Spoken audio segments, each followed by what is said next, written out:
Sot kanë nisur aplikimet për skemat mbështetëse në bujqësi. Ministria e Bujqësisë në të gjitha zyrat e drejtorive bujqësore në të gjithë vendin ka nisur udhëzimet dhe nga sot deri në fund të majit skema do të jenë të hapura për aplikim. Në ndryshim nga viti i kaluar, nisja e aplikimit për skemat mbështetëse në bujqësi nuk ka patur fluks fermerësh.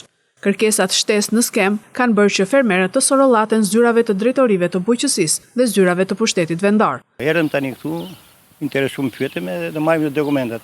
Do të një vërtetim për plehun për farat, do shkoj dhe atje të i marr e to vi këtu prapë. Si çdo vit dhe këtë vit, po vetëm kishte një ndryshim, duhesh një faturë tatimore nga marrja e farave ose të plehut dhe vetëm kaq. Pak vonesa nga sistemi sepse dihet se ditë e parë sot aplikimi kishte ngarkesë dhe ka shtuar që duhet faturat e plehut, këto pesticidet e tjera, këto gjëra kështu. Disa shtesa kot. Po, e gjithatë e mbaruam. Aplikimet janë hapur dhe në ndryshim nga viti i kaluar kërkohen dokumente shtesë për të vërtetuar se vërtet punohet toka për të cilën aplikohet apo dhe për skema të tjera.